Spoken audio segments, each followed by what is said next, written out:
মিথ্যা ঘটনা আমাদের সমাজে, বিশেষ করে ইউটিউব গ্রামে গঞ্জে খুব আলোচিত।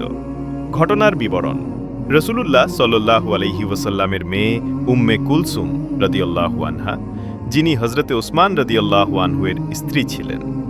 হজরতে ওসমান গনি রাদিয়াল্লাহু আনহুয়ের স্ত্রী হওয়ার কারণে উম্মে কুলসুম রাদিয়াল্লাহু আনহা ছিলেন অনেক সম্পদের অধিকারিণী।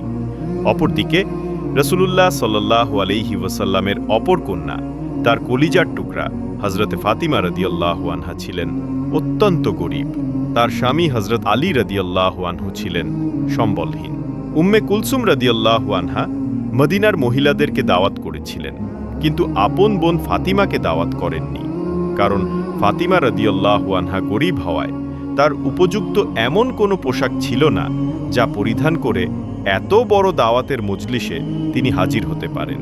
ফাতিমাকে দাওয়াত করলে সে পুরনো ছেঁড়াতালি দেওয়া পোশাক পরে আসলে উম্মে কুলসুমের মান ইজ্জত চলে যাবে, নাউজুবিল্লাহ। এজন্য তিনি তাকে দাওয়াত করেননি। ফাতিমা রাদিয়াল্লাহু আনহা যখন জানতে পারলেন তার আপন বোন মদিনার সব মহিলাকে দাওয়াত করেছেন কিন্তু তাকে দাওয়াত করেননি, তখন তার মনে খুব ব্যথা লাগল। তিনি মনের দুঃখে কেঁদে ফেললেন। অপরদিকে দাওয়াতি মেহমানরা যখন উম্মে কুলসুমের বাড়িতে খেতে বসেছে, তখন তারা দেখে যে পাকানো সব ভাত জাল হয়ে গেছে আর সব গোশত পাথর হয়ে গেছে, ইত্যাদি ইত্যাদি। ঘটনাটি সম্পূর্ণ কাল্পনিক। ইতিহাস বা সিরাত গ্রন্থের কোথাও এর কোনো অস্তিত্ব নেই।